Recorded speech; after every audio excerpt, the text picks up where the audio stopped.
Welcome to all of it. We got all of it. All of it. All of it. Our guest is Secretary Madeleine Albright, Bryan Cranston, Tank and the Bangas, Barry Jenkins, Celia Keenan-Bolger, Aaron Lee Carr, Esperanza Spalding, Gideon Glick, Helen Yoyemi, Fab Five Freddy, Benga Akanabe, Brene Brown, Tony Goldwyn, Tandy Newton, Jake Gyllenhaal. Welcome to all of it. Thank you so much for joining us. Hello. What a pleasure. Hi. This is so fun. I'll see you tomorrow. We're here every day, 12 to 2. Impromptu concert. I love it. I love it. I love it. I was there for the love of it. You must tell the truth. I'm sure everyone's perspective is unique. There's a lot of truth about the pain of being an immigrant, but they're jokes. We find the funny. It's our strength. At what point do you think women's health care will stop being a political issue? When half of Congress can get pregnant. Ran out of words, but we do what we do. We don't have no board, so we got to trade twos. So we trade twos. I was this really dope groove, and Alison was so nice to meet you.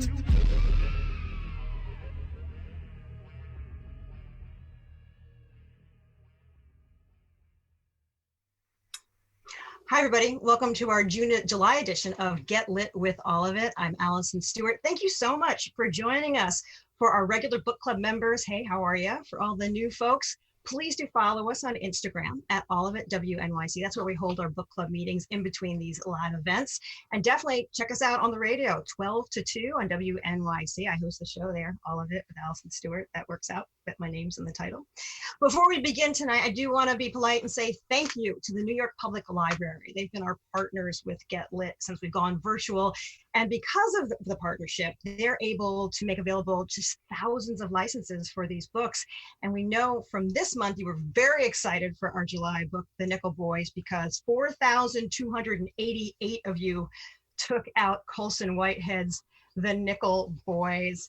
And if this is your first Get Lit event, what we try to do with our book club's a little bit different. We'd love to talk to the author, and then we like to put the book in some cultural context. And then we often get a musical guest to sort of tie it in, someone who's kind of in the vibe of the evening. So we have that for you tonight. Ben Montgomery from the Tampa Bay Times, who is a Pulitzer finalist, who wrote about the Dozier School, which is the basis for some of Colson's writing. And then after that, John Baptiste will join us with 2 performances. He's picked up something special for us, and we'll talk about music in this moment and during this movement. So that is all coming your way. So definitely stick around. And also we'll announce our next book at the end of the event. But let's get to the main event, our July Get Lit with All of It book club selection. I don't really feel like I need to introduce Colson because we are all here for him, because of him, but here we go.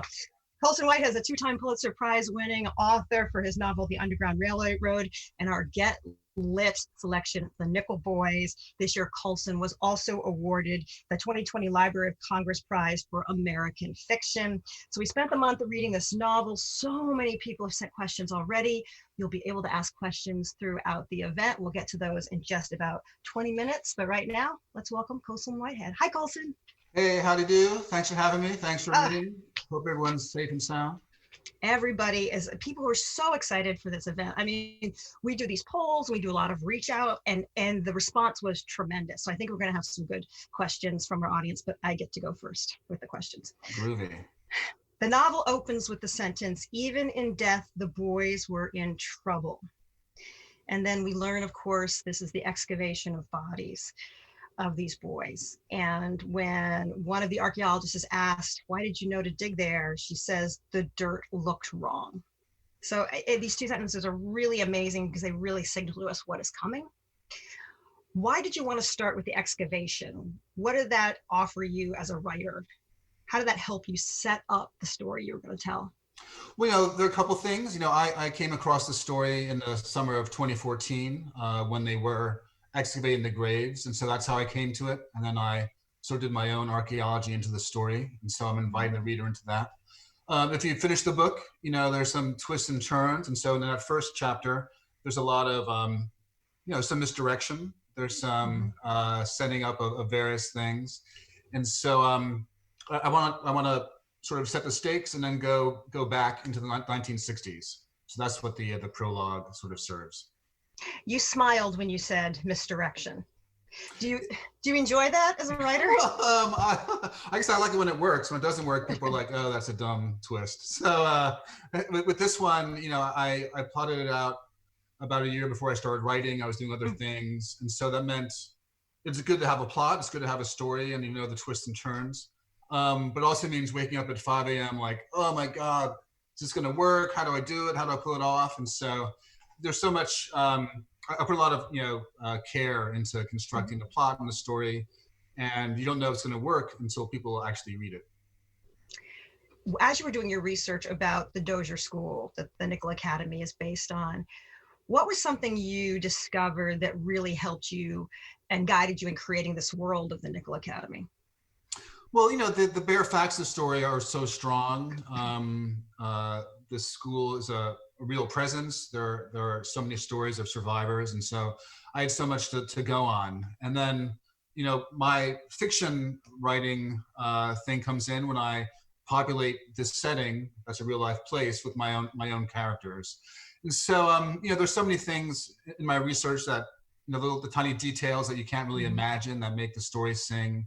The 5 different categories: ace, explorer, pioneer, of demerits and credits.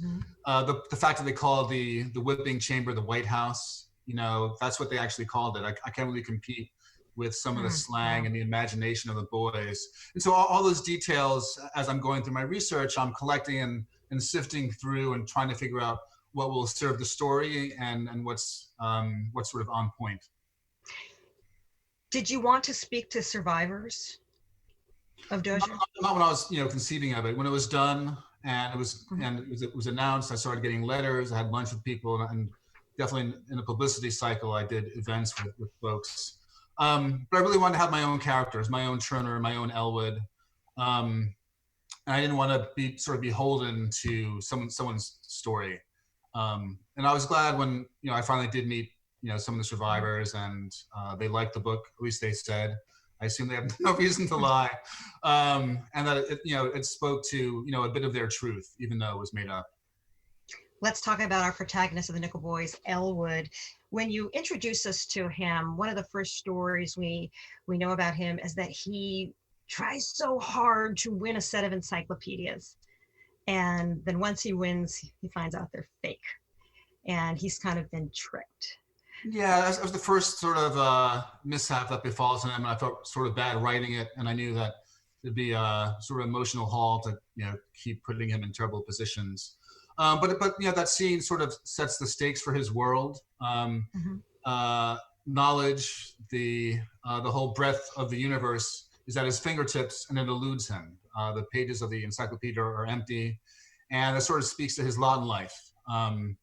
The capacity to you know, expand upon his circumstances exists, but is denied him. It's denied him by Jim Crow, denied him by the time and place he's born into, and the stuff that everyone else can take for granted, he's been robbed of. How did you decide what characteristics to give him in terms of the things that he likes? I think I knew that he'd be a victim. He'd be a good kid who gets sort of picked up the same way that so many, you know, young black and brown kids, they're walking down the street and they have an encounter with the policeman and it goes awry and their whole life has changed. So I knew that he'd be a sort of good student. He doesn't deserve to be at the school. Of course, no one deserves to be there, whether you're a bad kid, a juvenile delinquent, an orphan, or a ward of the state. No one deserves to be there. But I wanted to speak to, you know, all the sort of young kids who, you know, leave the house 5 minutes earlier or 5 minutes later, and their life is changed by some interaction. And then, of course, once I have this goody-goody character and he's being filled in, his affection for Dr. King and a protest movement, it calls out for Turner, his opposite, the pessimist or survivalist. And so Elwood came quickly, but then he, you know, summons Turner into being also. One of members of our book club, Fiasco Frey, wrote on our Instagram to say that an image from the novel that stuck with her the most was, quote, the quiet normalcy of Elwood's work in the store. It's where he's allowed to just be. What did you want that store and that job to mean for him?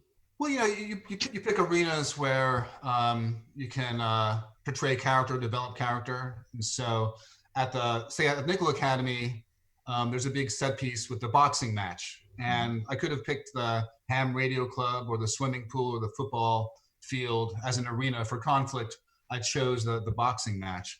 I chose the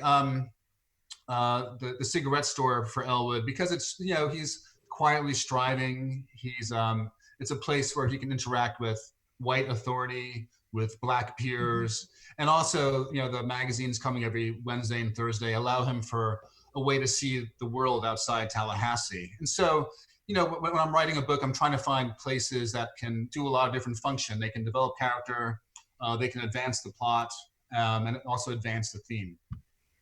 The narration in The Nickel Boys says later of Elwood, in keeping his head down in his careful navigation so that he made it to lights out without mishap, he fooled himself that he'd prevailed, that he'd outwitted Nickel because he got along and kept out of trouble. In fact, he had been ruined. He was like one of those Negroes Dr. King spoke of in his letter from jail, so complacent and sleepy after years of oppression that they had adjusted to it and learned to sleep in it as their only bed. How does Elwood, struggle between optimism, survival, and not being ruined? Well, you know, I'm thinking of, when you're going over that section, I was thinking of the Confederate flag. And, you know, for decades, we take it for granted that it's not going to, you know, obviously we despise it, but we take it for granted it's always going to be there in the South, in Alabama and Mississippi, until something happens and someone snatches the flag from the pole and everyone says, oh, actually, we can start taking these things down. And so I think there are moments when we know what's right and what's wrong, but we also get numb to what we have the capacity to change, or we don't feel, it's not as obvious that we can do these different things. And so I think Elwood's struggles in the book speak to a lot of sort of human, travails in this country when we deal with race or deal with history. There are things that we know are wrong, things we accept, and things that we shouldn't accept. And then one day it occurs to us, actually, we can protest, we can boycott, we can march and change this thing that's been in front of our faces, a part of our lives for decades and decades. Let's talk about Turner in the novel. When you think about Turner, do you think about him is he a foil? Is he a frenemy? Is he an alter ego? Is he the reflection in the mirror, the other side of the coin? Yeah, he's all those things. And I think, you know, he speaks to my character. Both Elwood and Turner speak to my optimistic side, my pessimistic side. And I think we all have times when we're more allied with Elwood or more allied with Turner. I think as we go through life, we borrow from both philosophies. I mean, I think Elwood in his superlative goodness is a hard model to aspire to, but so is, you know, Dr. King and all the people he marched with, and John Lewis. They were sort of impossible people, and they actually did things. And so that kind of goodness is within our grasp, and also the kind of, you know, pessimism or realism that Turner represents. It's hard to read the paper every day and sometimes and say things are going to work out. There's actually a lot of evidence to the contrary that things are not going to work out. And so, so all of us, I think, engage in this juggling match of what to believe and who we are today and what kind of hope we can contain from day to day. In The Nickel Boys, you have Turner saying this: I used to think out there is out there, and then once you're in here, you're in here. That everybody in Nickel was different because of what being in here does to you. Spencer, them too, maybe out there in the free world, they're good people, smiling, nice to their kids. But now that I've been out and I've been brought back, I know there's nothing in here that changes people. In here and out there are the same, but in here, no one has to act fake anymore. Do you believe that you are who you are and extreme circumstances just amplify it? Oh, I mean, what I believe is not really important. It's the world of the book and how people interpret Elwood and Turner's struggles. And so, the Nickel Academy becomes a proving ground for people's goodness, for their tendency towards evil, and it proves character. And that's true for a place of damnation like Nickel, and it's also true for just the outside world. You know, every day we're being tested in different ways, and we rise to the occasion or we fail to live up to our ideas for ourselves. So, so I think that's what Elwood's engaged in there. We asked our book club members what images were really sticking with them from the book once they finished. We said, after you finish, come back and tell us. And Rebecca Joy 6 said, the imagery of two iron rings, the horror and finality it represented was heart-wrenching. Stan Fauchot, great name Stan, by the way, said, Elwood waiting for his beating in the ice cream factory, a short heart-wrenching chapter. Stephanie G said, the brutal beatings. You don't, aside from Elwood's beating, you don't really describe, you're not graphic in your descriptions. What went into that decision to not be graphic? Well, yeah, it's not, I have a zombie book and there's zombies walking around, blown up, heads getting blown up, people getting eaten. And it's within the genre of the horror novel. This is not a book of exploitation. I didn't want to dwell upon the violence, but it's what happened, so it has to be in there. And so, the beating in the White House, you never see it. It's all about the sounds, the anticipation, what's running in Elwood's thoughts, but I don't describe the leather hitting his skin. It's all in the head. And the same thing with the two iron rings. It's really in the reader's mind what happens there and what happens to the boys who are put into the rings. And so I leave a lot to the imagination. And in case of the beating, once it's out of the way, I can get to the real sort of heart of the book, which is Elwood and Turner. So he's beaten, then he's in the hospital, and we get a real sort of full intro, a proper intro to Turner. I'm glad those images have stuck with folks. I mean, for me, I think a big turning point in the book is the Christmas pageant, and the two boys are looking at the water tower that's lit up like a rocket, and then we switch to New York on the next page, and we pick up Elwood in 1974, 75, New York City. So I have my own moments. For me as a writer, that's an important moment because we're out of Nickel, and then we get to pick up Elwood years later as he, in the 70s and 80s and early aughts, as he tries to make a life for himself. And that transformation is really important to me. It's not so much the brutality of the school, but what happens to the boys as they become men years later and try to make something, try to make a life for themselves. And so it's my book, but I also have moments that were important for me in the creation where the book's going in a different direction. And that's a sort of, and I'm very fond of those moments. What was a hard part of this book to write? Where'd you get stuck? I think the encyclopedia part, because it's the first time I betray Elwood as a creator. And then the last 6 weeks of composition, I set Elwood and Turner on this path 2 years before. I knew it was going to happen. I chose it. But I felt this real sense of dread. I think after writing a book about slavery and then a book about Jim Crow was taking its toll. And so as I got Elwood and Turner closer and closer to the last final pages, I just felt really weary and sort of depressed. And that was sort of new for me. So I think the last section, just being, feeling bad for Elwood and Turner and feeling very invested in the survivor stories who inspired the book, not wanting to let them down as well. One of the reviews of your book described you as having a strong storytelling muscle. Do you think about your writing that way as something that you have to sort of maintain and work out, or else it will atrophy? Well, I mean, I'm thinking about, is this effect working? Is this effect not working? This sentence, this imagery, as I go along. Some of my books are very strong and linear, have a linear narrative, and some don't. My book about Sag Harbor, about growing up in the 1980s, is really just, some kids across the summer. There's not a real heavy plot element. The big dramatic moment is when he gets his braces off. And that's not really sort of dramatic storytelling. And then some books are more linear, like Nickel Boys. There's suspense and there's danger, and we're being pulled through a more linear story. And so I pick, hopefully pick the right storytelling device for each story. And some books have a lot of incident and a lot of plot, and some don't. Either way, I'm definitely I'm trying to shape the reader's experience in the book, and perhaps that, is storytelling either way.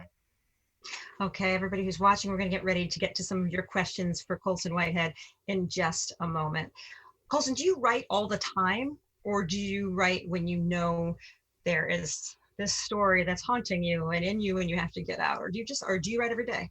Yeah, I mean, writing, some people do write every day. That seems like a big imposition on my time, frankly. When I'm engaged, when I'm very into a book and I want to get writing, I want to get going, I try to do like 8 pages a week, and it could be 5 days a week or 4 days a week, 1 to 3 pages. It adds up. After a month, that's 30 something. After a year, that's 300 something. That's a book. I always have to sort of try to, if I can see the end of something, it's always a lot easier, whether it's a novel or a kid's birthday party. If I know that the end is approaching quickly, it's not such a big task. And writing a novel is such a marathon that if I can do 8 pages a week, that's pretty good. Let's go to some questions from YouTube. This is Dora. How did you research the New York City parts? How did you decide where to place them in the book? Sure. I mean, there's months of outlining the book, and I knew, 70s, 10 years after Nickel seems like a good place, and then the 80s, but we're in the 80s. Is it going to be like Dinkins' election? Is it going to be the blackout? What are moments in the city that can speak to my idea of where Elwood is evolving? And so the marathon is a place where the whole city comes together. It's a beautiful communal experience. And also the metaphor of the race serves that 80s chapter when he meets up with a Chicky Pete. I'm not sure why I picked the sanitation strike, but I hadn't seen a lot of depictions of it in fiction, and so it was open. And then you make a random choice, which was July 4th. I did research, and I went to the New York Times website to see what was on TV on July 3rd. And it turns out that the Tony Curtis movie and Harry Belafonte movie was on. I'm blanking on it. The one about the jailbreak. And so I could use that. And you make a choice, and sometimes reality helps you out by giving me the Defiant Ones on July 3rd on Channel 4 Movie of the Week. The way you said Channel 4 Movie of the Week, you're a New Yorker. Yes, and it was very exciting to get to New York. I always get sad when I can't put New York in a book. Underground Railroad takes place in the South, and then I figured out that the slave catcher spends like a couple years catching runaway slaves in New York, and I was like, yes, I got New York for 3 pages. And then with this book, the tone changes and the world opens up when he gets to New York. And it was, nice as the writer of it to get out of Nickel for a while. So New York provides a nice change of pace for the book. And then for me, as someone who loves to write about the city, a new opportunity to write about it in a different way. All right, this is from Catherine Frey. She writes, I often felt that moments in this book were almost a call and response with Underground Railroad. Was this something that you were particularly conscious of? No, but if you write about institutional racism, and it's going to echo. The methods of controlling Black folks under slavery find a different analog in Jim Crow, find a different analog in policing now, and so the settings and subject matter speak to each other because it's the same thing. If you're writing about racism in 1850, in 1963, or 2020, a lot of the same things come up because things have changed and a lot of things haven't changed. This is from Helene Silver, who's watching us on YouTube. Which of all your books is your favorite? Which speaks to you the most? The older ones, I don't even know who wrote them, so it's hard to say. It's harder for me to claim The Intuitionist or John Hemmerdays, but generally the last one I finished before I start a new book. And then when I'm writing a new book, that's my favorite one. So I just finished a book a month ago. It's coming out next year. So that's my favorite book. And as I do some edits and light copy editing, I'm like, I can't wait for it to come out. And so it's always the most recent book. Is that information public yet? And I just I guess I tweeted about it. So anyway, it's called Harlem Shuffle, and from the 1963 R&B song. And it's about a crime novel in Harlem in the 60s. It's really fun. It was fun to write and walk around the city and find settings. And I guess now it's slated to come out next fall. So I'm very glad. This is from Eric, also from YouTube. The book has a complex relationship with MLK's legacy and limitations of some of his ideas. Can you speak to the way your relationship with MLK changed over the course of writing this book? Well, learned about him and the civil rights movement in elementary school, and then in college studied it in a more deeper way. But I hadn't really read, Dr. King's speeches in a very long time. And so once I knew that Elwood would be inspired by the civil rights movement, I had to figure out which of King's speeches would work for him, his character, which would serve the purposes of the book and the larger themes. And, luckily, I don't have to put on a 78 record to hear a Dr. King speech. It's all on YouTube, and the various speeches that are in the book are all on YouTube, and you can hear his wonderful voice. And so just as someone, in his late 40s, to reconnect with Dr. King after not reading him for so long, and, kind of taking his challenges and for granted. Sometimes if you don't step back and think of how much they accomplished, you can take it for granted. And so it was wonderful for me, as I figured out how Elwood would relate to him, to reacquaint myself with his eloquence and his majesty and his sacrifice. Michelle wants to know, how do you decide which risks to take in your writing? Well, it's, what serves the book. And so does the structure of the first 2/3 happening in the South and then coming to New York serve the book? Does Elwood and Turner's evolution and what happens in the last 10 pages serve the book?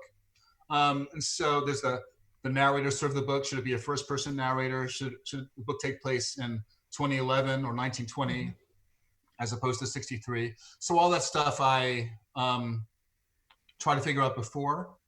And some things are more riskier than others. But if I think about them enough and consider them before I start writing, they prove their worth. If it's a vetting process as I, outline the book, and ideas that stay and live get put in, and ones that don't are kicked to the curb.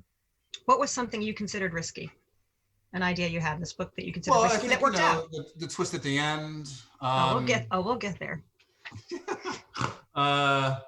Having a teenage character who is such a good person. I'm not a good person. I'm okay. I'm perfectly average. But how do I put myself into someone like Elwood's shoes, his perspective? He has a lot of highfalutin thoughts and is capable of a lot of selfless actions in a way that, I could not necessarily do. He has a hope that sustains him in Nickel. I'm not sure if I could be as hopeful in Nickel as he is. So there's a point where you have to inhabit your character and see the world through their eyes and hopefully pull it off. All right, so let's talk about the ending. If you've already read the book, If you haven't, we're going to talk about the ending. And this question goes to that point. It's interesting, Colson, you keep referring to Elwood being in New York City. Do you see him as Elwood or Turner at this point? Well, in those moments, in those final chapters, I'm as a writer, he's both. He's presented as Elwood to the reader, then I'm trying to not give away in dialogue and situations that he may not be. And I'm so out of practice. I've never talked about the ending, so it's hard for me to even articulate it in a way that's obvious because I'm so used to being evasive. But in those final chapters, he exists in both moments. How I'm presenting him to the reader and his psychology. And so people are like, in the 73 chapter, oh, he never went to college. He's been so derailed. No, actually, he was never going to go to college because he's, the other person. And in that chapter, like we talked about the prologue, it says there's a guy who went by the name of Elwood, so I'm fudging it from the beginning. And can I carry the reader's expectations and how I'm sort of leading them along with the reality of who's actually in that chapter? And it's a very delicate dance, and hopefully it works. I think I know the answer to this, but I'll ask it anyway. Did you always know it was going to be Turner who made it out at the end? Yes, from the very, and definitely the last couple of books, I've known like the last page or the last image or the last sentence before I start writing, and I'm writing towards that moment. And definitely with a book that relies on setting things up for the readers and reveals and red herrings, you have to know from the beginning, or else, you know, it's not gonna, I mean, I assume it's possible. For me, I have to know from the beginning.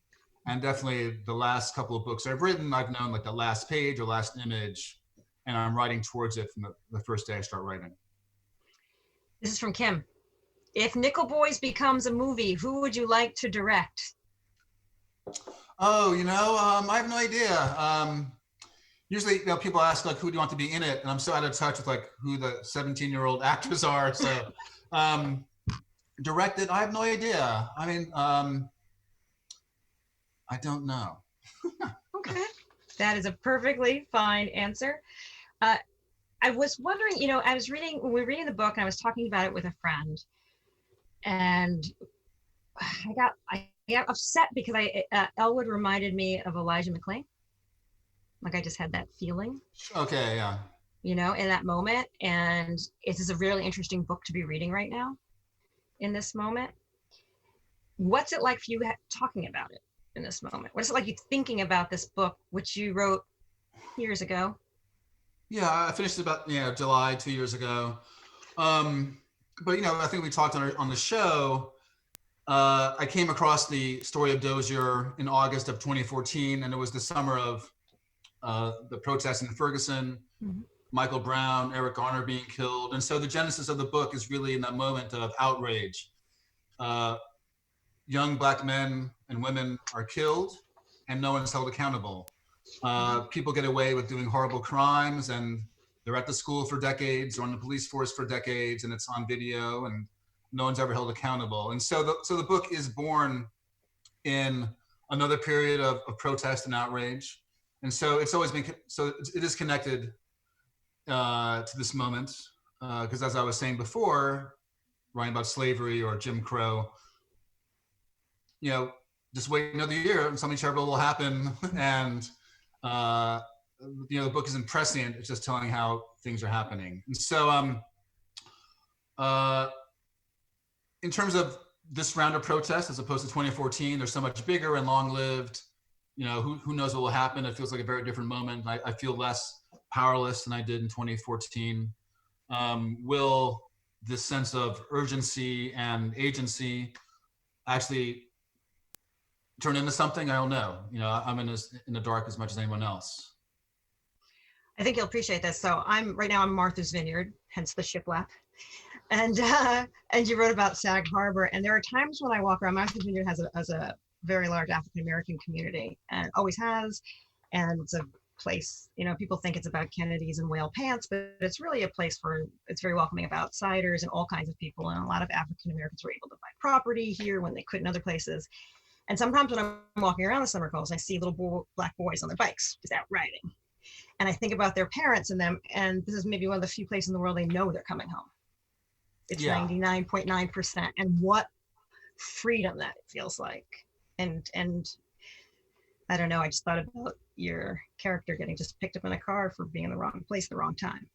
No, you know, Sag Harbor is a tribute to those kind of spaces. And when the book came out, people would say, oh, it's like Martha's Vineyard. It's like this lake on Michigan. It's this place in South Carolina where I go to see my grandmas. And so it's not specific to Long Island. You know, there were enclaves, colonies, enclaves of Black professionals, lawyers, bankers going back 120 years who found their own places. And so, and that's one side of a coin, like it's on a carefree summer of '85 that I write about in Sag Harbor. And at the same time, you know, kids are being picked up 100 miles away in the city, and they're not having the same kind of experience. And so, so it is odd to write these two different books about teenage experiences, and they're both true at the same time, and that's the majesty of the country and also the kind of the misery. Colson Whitehead, thank you so much for being with us this evening. We really appreciate it and appreciate your work. It was a swell time, and thanks so much for picking it up. Hope it was worthwhile.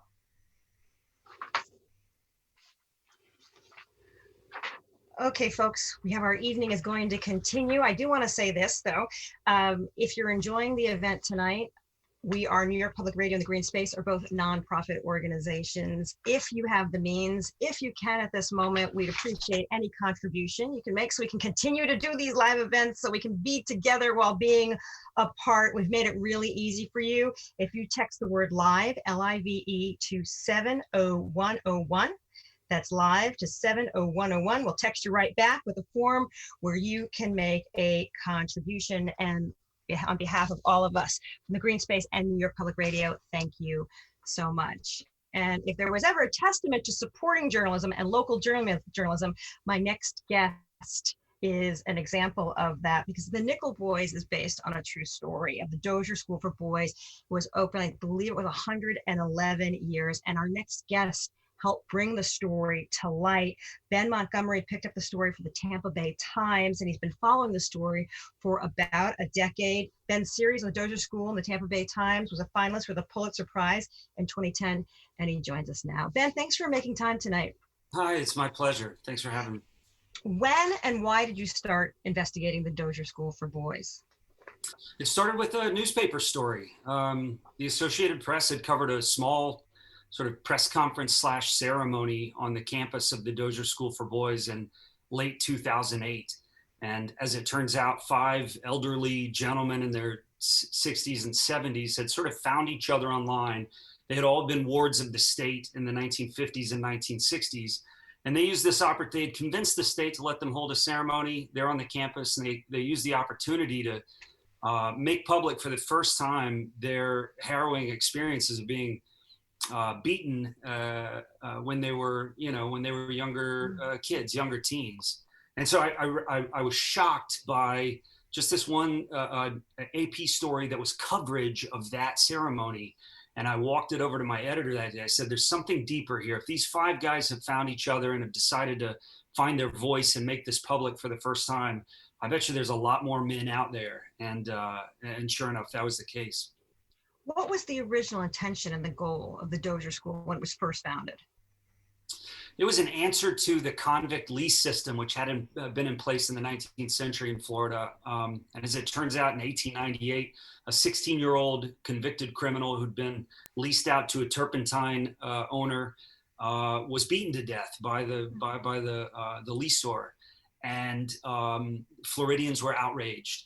And so they decided, the state officials decided, we need a true juvenile justice kind of place. We need a prison for kids. And so the state was gifted some land in rural Florida, west of Tallahassee, about 60 miles, 1,400 acres on, sort of beautiful country.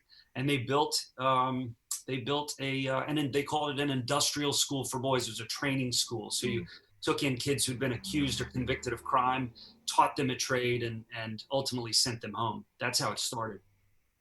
What type of boy was sent to the Dozier? But first, you could get sent for any number of things. Often orphans wound up there because they had no family to care for them. Boys who were accused and convicted of crimes, it could be anything from as serious as murder or rape down to infractions that were, what we would think of as misdemeanor infractions now. Truancy, skipping school, smoking cigarettes. There was became a crime on the books, incorrigibility. You could get sent there for stealing a bike. You could get sent there sometimes without any kind of legal representation, certainly in the first part of the 20th century, just having been accused of, taking something from someone else or trespassing. So boys wound up there for all sorts of reasons. When did it become a place that was abusive? Right out of the gate. Really? Yeah, an investigative committee showed up there in 1903 and found children as young as 6 years old locked in irons like common criminals.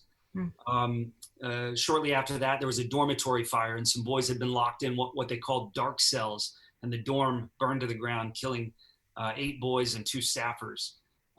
There were deaths on a recurring basis over the years. And the place, for really its whole history, 111 years, from 1900 to 2011, was scandalized over and over and over again. Many times it was public scandal. But every time a scandal would break, the state would hire a new administrator or new staff. The person would promise to reform things. And they would go right back to doing things that they had been doing in the past, hurting, abusing, neglecting boys who were in their care. In Nickel Boys, there's a distinction between the way the white boys at the Nickel Academy, which is based on the Dozier School, are treated, and the black boys are treated. From your reporting, do we know about that in real life?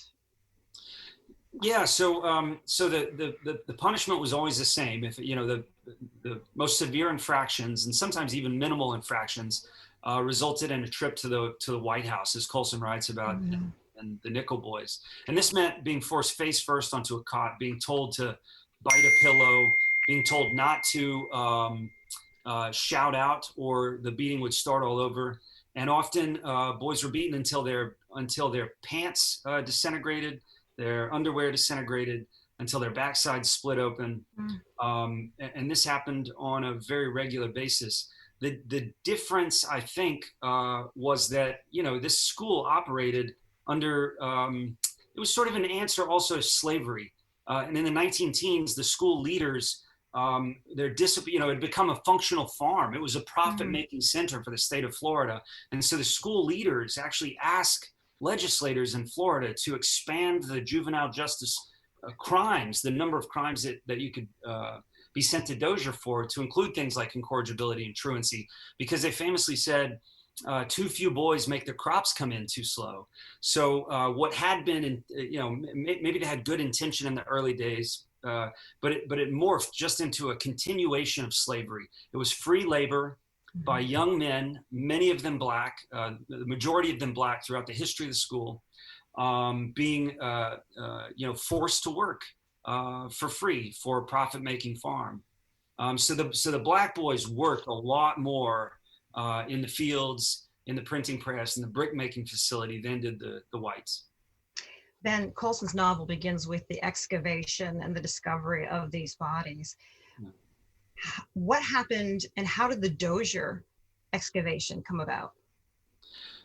Well, we kept ringing the bell. We knew there was a cemetery on the property, and there were 31 metal crosses that marked presumably 31 graves. In 2008, when those men I was talking about went public with this story, the state opened an investigation into that little cemetery. It was, it's surrounded by kudzu covered pine trees and hard to get to if you don't know where you're going. But the Florida Department of Law Enforcement investigated who was buried in the graves, and they came up with a list of names using the school's records that showed 31 boys died in custody and were buried there. But we always suspected that there were a lot more kids buried there. Many of them died under mysterious circumstances. And so the Tampa Bay Times we kept just ringing the bell on this, reporting and reporting and reporting, trying to spark somebody to do something. It's not in my skill set to dig up graves, So eventually a forensic anthropologist at the University of South Florida in Tampa, this amazing woman named Erin Kimmerly, decided she would take this on as a project. And she used ground penetrating radar to map that cemetery, to take a picture of what was below the earth. And there were more than 31 graves. Her initial data analysis came up with, it showed distinctly 55 different graves in this area where the state said 31 boys were buried. In talking to survivors from Dozier, what did they want to see? What would have been justice in their eyes? I think many of them wanted all those remains exhumed, identified, and returned to the families that lost them. And that was an important thing for them. They've been apologized to officially by the state of Florida. The legislature passed, essentially an apology saying, we're sorry for how you were treated when you were in custody of the state. But I think of a lot of the guys, they want to see the place destroyed, some of them, and they want to be paid for what for many of them have been 5 decades or more of anguish, strife, all the emotion that we experience if we suffer from a childhood trauma like they did. What was it like for you to know that your reporting was going to be a basis, an inspiration for a novel, and then a novel that went on to win the Pulitzer? Yeah, well, I'm still a little disappointed that Colson got it and I didn't. But, no, I'm kidding about that. I'm humbled by it. And I think the attention that Colson has brought with his book to the very real plight of the White House boys is something very important, because these are men who were, who continue to suffer from this experience they had 50 or 60 years ago. And also it brings up in the public consciousness the idea that these centers still exist all over the place. We think this is a bygone era, but these boys were being abused right up until the closure of that school in 2011. And so what I try to say every time I talk about Colson's work and in our reportage on Dozier is, if you have a juvenile justice facility in your area and you think you might want to help, reach out to them and see if they allow volunteer opportunities. Can you go in the school? Can you meet kids? Can you mentor? And get a look at what's going on in your backyard, because a lot of these places, anytime you put human beings together, the powerful ones are going to abuse the weaker ones. And so a lot of this still goes on in 2020. So that's, I think, the beauty of this book, is it brings all of our attention to this, what continues to be a very real problem. Ben Montgomery, first of all, thank you for the work you do. Thank you for your reporting, and thank you for sharing your reporting with us and being with us tonight. Sure enough. Thank you. When we were looking for a musical guest for tonight, we had to think about who would fit into this mix. Who was someone that would make sense alongside a Pulitzer Prize winning author and investigative reporter? We're talking about big, serious issues. We're happy to say that when we thought of the person and we asked, he said yes. Jon Batiste, of course, is a piano virtuoso. He is the music director for the Atlantic magazine, the co-artistic director for the National Jazz Museum in Harlem, and the recipient of the American Jazz Museum Lifetime Achievement Award. He also wrote the music for the upcoming Pixar movie Soul. For years, he's led what he calls love riot street parades, but in the last few months, he's been leading protest marches and concerts. On Juneteenth, you may have read about this in the New York Times, he hosted a voter registration recital at Grand Army Plaza in Brooklyn. His most recent album is a collaboration with guitarist Corey Wong, and it's called Meditations. But his first performance tonight is a meditation that he also recorded for his 2018 album, Hollywood Africans. Here's Jon Batiste with What a Wonderful World. Hello, I'm Jon Batiste, and I would like to invite you to close your eyes and meditate with me.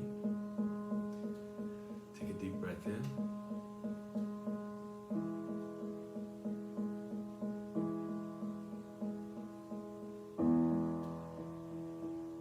We're going to meditate on the beauty and grandeur of this celestial ball floating in the middle of space that we call the planet Earth. This is one of my favorite songs. And let's consider the lyric.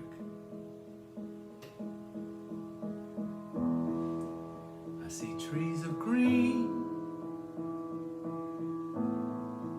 and red roses too. I see them bloom for me and you. And I think to myself,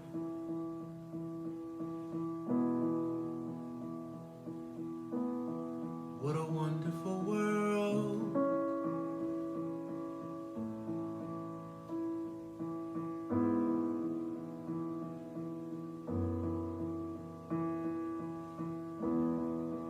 I see skies of blue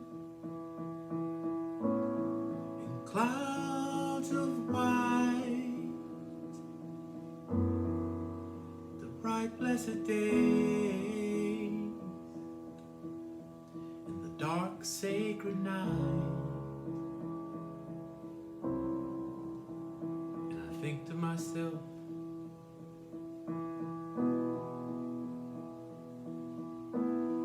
what a wonderful world.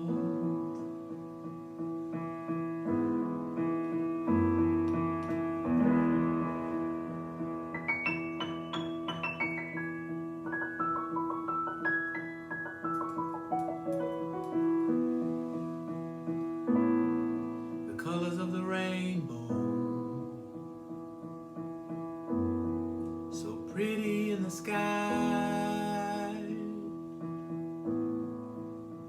saw the faces of all the people going by. I see friends shaking hands, saying, how do you do? They're really saying, I love you.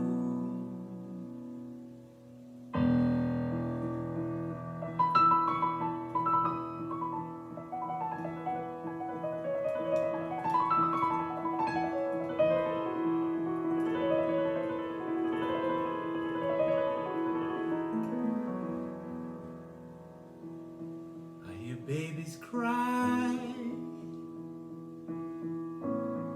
and I watch them grow. They'll know much more than I'll ever know. And I think to myself,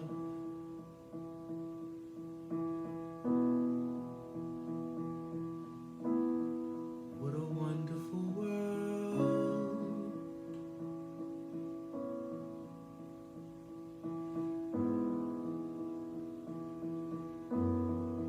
What a wonderful world.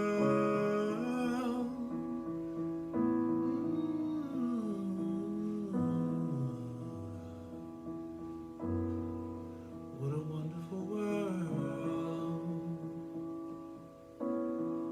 What a wonderful world.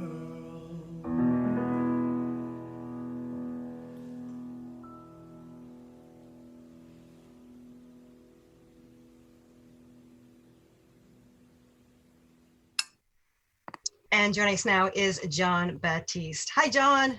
Hello, how are you, Alison? I'm doing just great. I'm so curious about how you came to the arrangement of that song.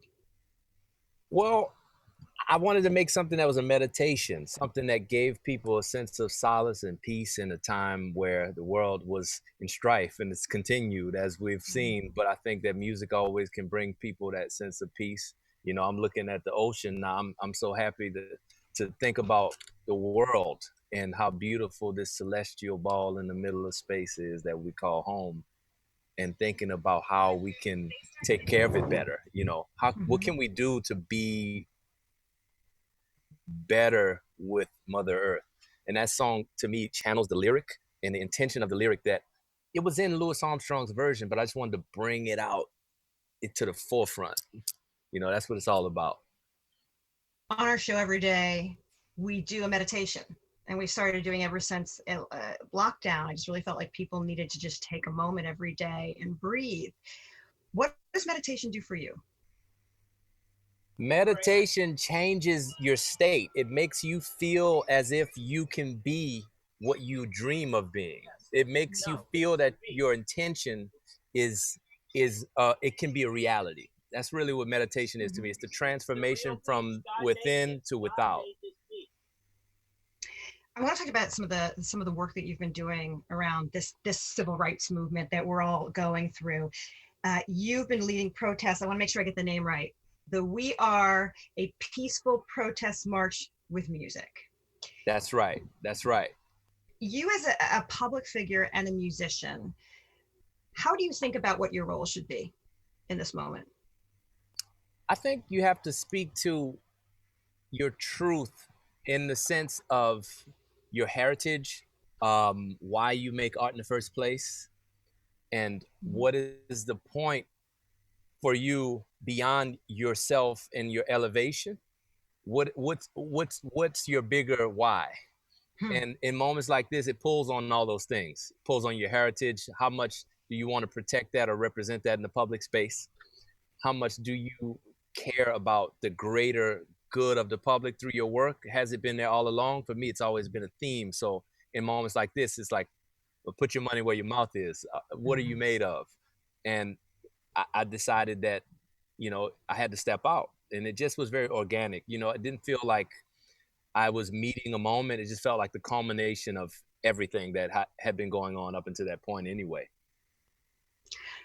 you've had these voter registration projects under the banner of We Are. And on Instagram, you wrote that We Are is a resurrection, a reimagining of the I Am a Man protest poster used in the Memphis sanitation worker strike of '68. Yes. When you think about the message behind We Are, how do you want to see people take that message and then take it into action?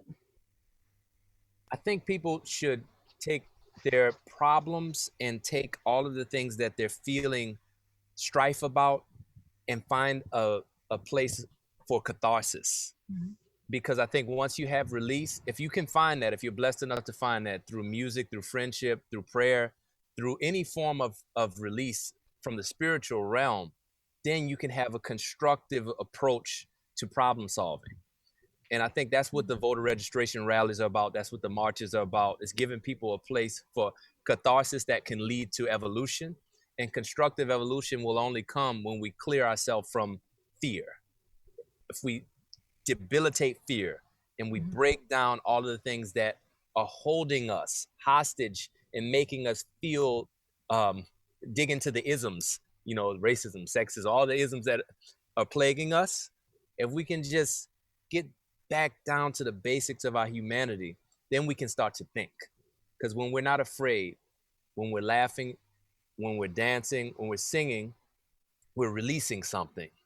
And that's the power of music. If we can get people to use music as some sort of magic serum to then move toward constructive thought, that's what the We Are rallies and protests have been geared towards.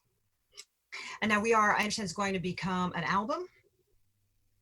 Organically, again. I mean, it feels very prescient, but I can't take credit for it. I was just making this music.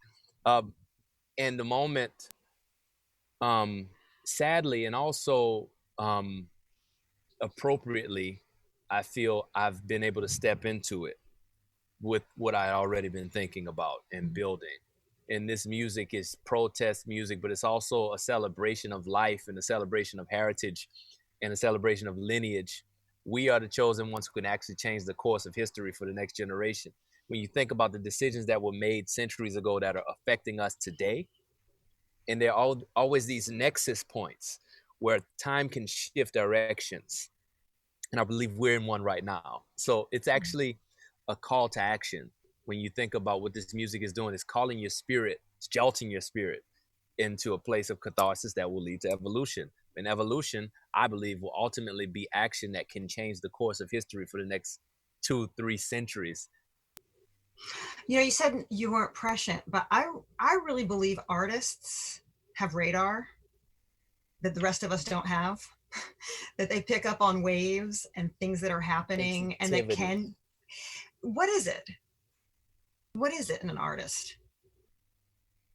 Artists are truth tellers. At our best, we're truth tellers. And truth is always going to precede reality because truth is ever present. It's something that you have a read on.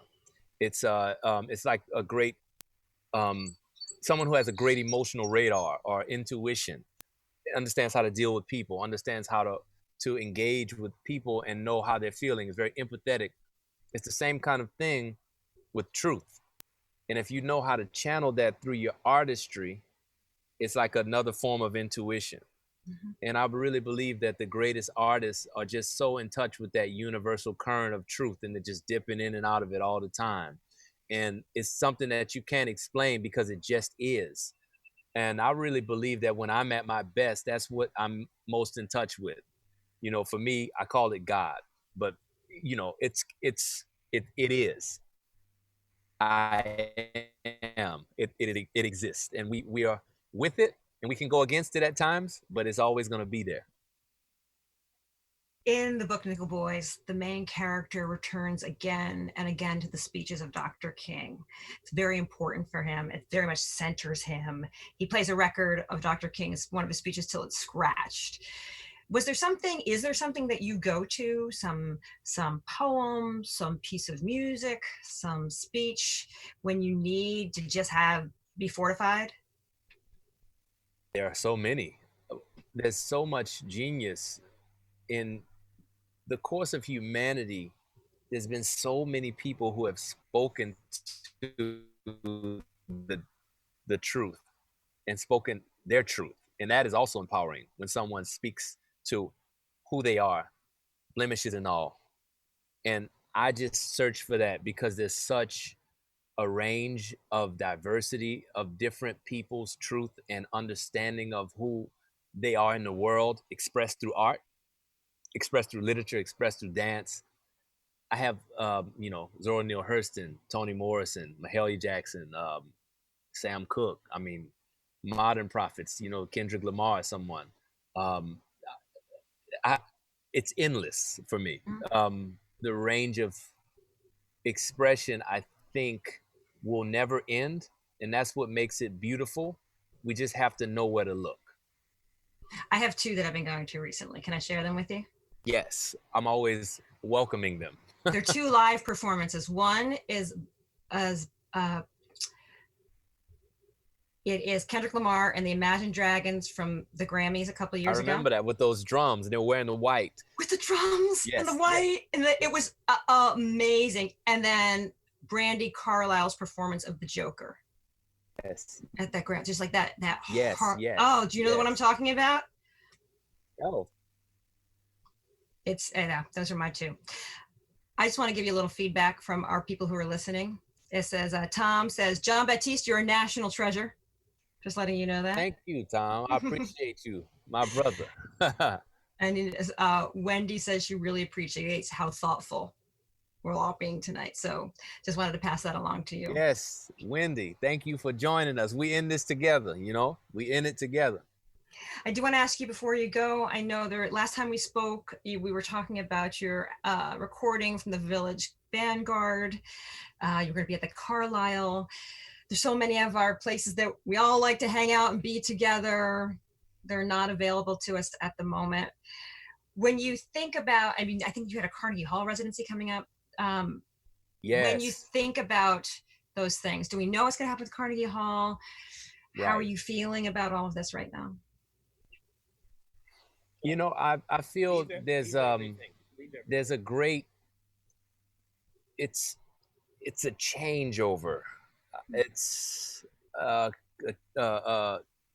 changing of the guard. It's something new that is happening, and it will take shape when it decides it will, when its time has come.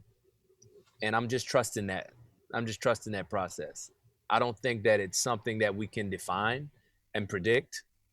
Even if we feel the change and we know that that is the truth and that's coming and we have to accept that and live with that, it has to be a visceral decision to just embrace it.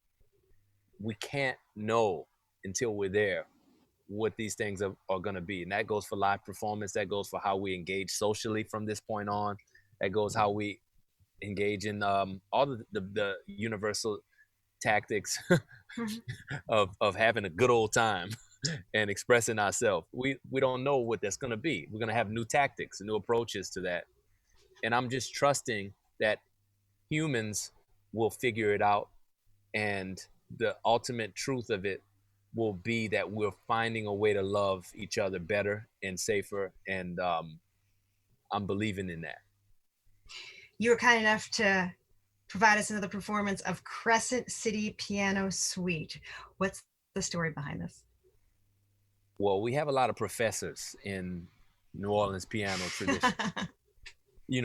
New Orleans piano tradition is rich in the same way as the New Orleans trumpet tradition and New Orleans drum tradition. It's kind of like the Trinity, the drums and the brass, the trumpet, and the piano.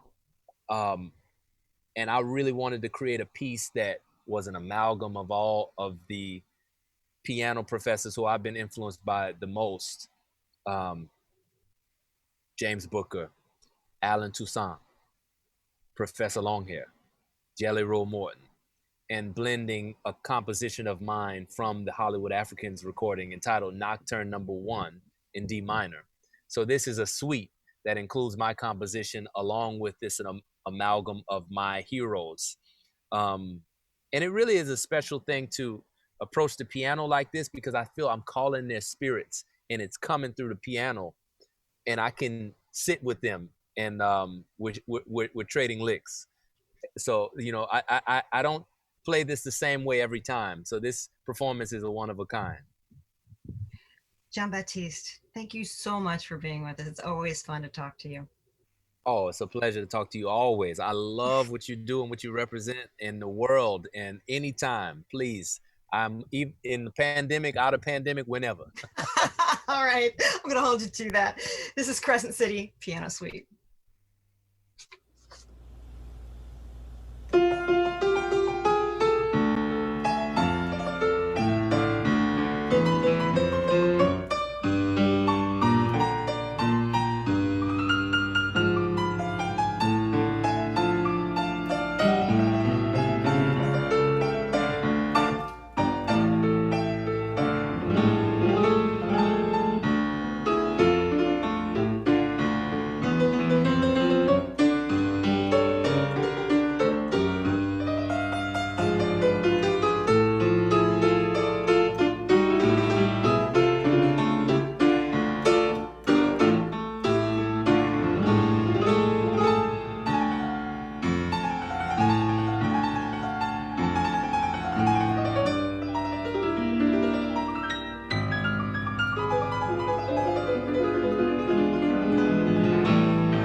Look at that smile. Thanks to John Baptiste for joining us tonight. And of course, to journalist Ben Montgomery for sharing his reporting about the Dozier School and the man of the hour. A huge thanks to our Get Lit with All of It July Book Club author, Colson Whitehead. I hope you all enjoyed the evening and enjoyed hearing so much about the Nickel Boys.